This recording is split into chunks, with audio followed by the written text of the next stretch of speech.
Child care leave CCL संतान पालन अवकाश। जी हाँ, अपने संतान को पालने के लिए नौकरी पेशा महिलाओं को, वो जो महिलाएं नौकरी में हैं या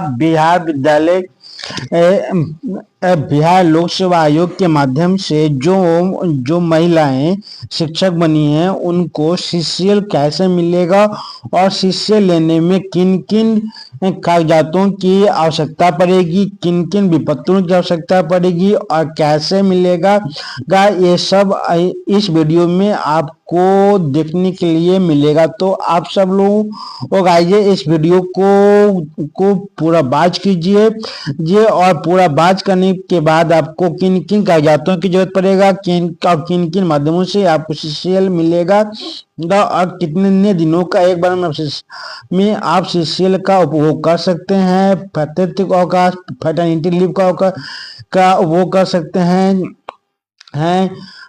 मैटरनिटी का उपयोग कर सकते हैं। इसके बारे में आप सभी को इस वीडियो में पूर्ण जानकारी मिलेगी। उससे पहले मेरा परिचय, मैं हूं कौशल, आप देख रहे हैं कौशल ब्लॉग। हमारा वीडियो फेसबुक पर देख रहे हैं तो उसे फॉलो कीजिएगा, यूट्यूब पर देख रहे हैं तो सब्सक्राइब कीजिएगा।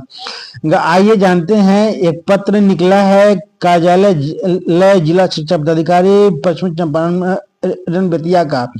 बेतिया से पत्र निकाला गया है। प्रेषक हैं रविंद्र कुमार, जिला शिक्षा पदाधिकारी पश्चिमी चंपारण बेतिया। सेवा में जिले के सभी प्रखंड शिक्षा पदाधिकारी, लेखापाल पश्चिमी चंपारण, प्रधानाध्यापक, प्रधान शिक्षक, सहायक शिक्षक, विद्यालय विशेष शिक्षक, विद्यालय अध्यापक, BPSC के मातृत्व अवकाश, शिशु देखभाल एवं पितृत्व अवकाश की स्वीकृति के संबंध में विषय है कि प्रधानाध्यापक, प्रधान शिक्षक, सहायक शिक्षक, विशेष शिक्षक, विद्यालय अध्यापक के मातृत्व अवकाश, जी हाँ, मातृत्व अवकाश, शिशु देखभाल एवं पितृत्व अवकाश की स्वीकृति के संबंध में यह पत्र जारी किया गया है। ठीक है। और इस पत्र के में कहा गया है कि उपयुक्त विषयक आप सभी के द्वारा प्रधान अध्यापक, प्रधान शिक्षक, सहायक शिक्षक, विद्यालय विशेष शिक्षक, विद्यालय अध्यापक के मातृत्व अवकाश, शिशु देखभाल एवं पितृत्व अवकाश की स्वीकृति है तो बिना जांच के ही अग्रसारित किया जा रहा है। जी हाँ, जो आवेदन पत्र है वह बिना जांच पड़ताल के ही अग्रसारित कर दिया जा रहा है, जिसके कारण अनावश्यक अवकाश स्वीकृति में विलम्ब हो रहा है, जिसके कारण अनावश्यक अवकाश स्वीकृति में विलम्ब हो रहा है। अतः मातृत्व अवकाश, शिशु देखभाल एवं पितृत्व अवकाश के नियमानुसार स्वीकृति है तो निम्नांकित कागजात एवं सूचना हस्ताक्षरित कार्यालय को उपलब्ध कराना अपेक्षित है। जी हाँ, निम्नांकित कागजात और सूचना विभाग को उपलब्ध कराना आवश्यक है।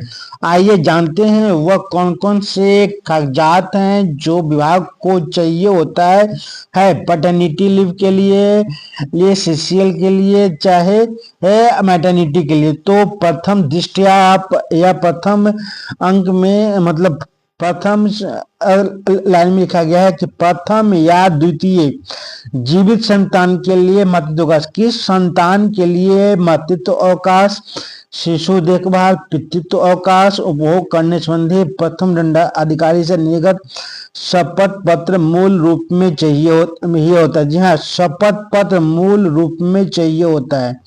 ठीक है। आप किस जीवित संतान के लिए मातृत्व अवकाश, पितृत्व अवकाश या CCL लेना चाहते हैं उसके संबंध में आपको प्रथम दंडाधिकारी यानी कि मजिस्ट्रेट से बनवाया हुआ शपथ पत्र की आवश्यकता पड़ती है। दूसरा है कि बिहार सेवा संहिता के नियम 220 ए के आलोक में शिशु देखभाल छुट्टी की नियमानुसार मंजूरी हेतु शिक्षिका से इस आशय का असैनिक शल्य चिकित्सक सिविल सर्जन के अधीन गठित बोर्ड से निर्गत चिकित्सा प्रमाण पत्र प्रस्तुत कराया जाना अपेक्षित है। जी हाँ, आज बिहार सेवा संहिता के नियम 220 ए के आलोक में शिशु देखभाल छुट्टी के नियमानुसार मंजूरी हेतु शिक्षिका से इस आशय का असैनिक शल्य चिकित्सा प्रमाण पत्र या सिविल सर्जन के अधीन गठित बोर्ड से निर्गत चिकित्सा प्रमाण पत्र प्रस्तुत करना आवश्यक है कि बीमार शिशु की स्थिति ऐसी है कि उनकी मां का व्यक्तिगत रूप से उस पर ध्यान रखना आवश्यक है तथा शिशु के समीप सरकारी सेविका का रहना नितांत आवश्यक है। जी हाँ, नितांत आवश्यक है। व्यक्तिगत रूप से उस पर ध्यान रखना आवश्यक है तथा शिशु के समीप सरकारी सेविका का रहना नितांत आवश्यक है। इसके संबंध में चिकित्सा प्रमाण पत्र पर इन चीजों का वर्णन होना आवश्यक है। तीसरा है विभागीय ज्ञापन 1444/2625 की खंडिका 4 के आलोक में यह प्रतिवेदित करना है कि सुनिश्चित करने की विद्यालय में पदस्थापित कुल शिक्षकों के अनुपात में अवकाश की मंजूरी से विद्यालय की शैक्षणिक गतिविधियां गंभीर रूप से प्रभावित नहीं होंगी। जी हाँ, यह भी अंकित करना है कि इनको अवकाश देने से विद्यालय की जो शैक्षणिक गतिविधियां हैं वह गंभीर रूप से प्रभावित नहीं होंगी और न ही विद्यालय का प्रशासन व्यवस्था अभंग होगी। साथ ही यह भी प्रतिवेदित करें कि विभाग को जरूरत होने पर उन्हें सुविधा पूर्वक छुट्टी से वापस बुलाया जा सकता है। अंकनीय है कि बिहार सेवा संहिता नियम 152 के अनुसार छुट्टी का अधिकार पूर्वक दावा नहीं किया जा सकेगा। यदि लोक सेवा के लिए नितांत आवश्यकता है तो छुट्टी स्वीकृत करने हेतु सक्षम प्राधिकार अपने विवेक से किसी प्रकार की छुट्टी स्वीकृत या रद्द कर सकता है। जी हाँ दोस्तों, तो आपकी छुट्टी के लिए आप दावा नहीं कर सकते हैं और यह लोक अधिकार के तहत है। सक्षम प्राधिकार का अधिकार है कि यदि आपकी आवश्यकता पड़ती है तो आपकी छुट्टी को रद्द करते हुए आपको छुट्टी से वापस बुलाया जा सकता है। तो सीसीएल या मातृत्व अवकाश या पितृत्व अवकाश के लिए 2 प्रमाण पत्रों की नितांत आवश्यकता है। पहला कि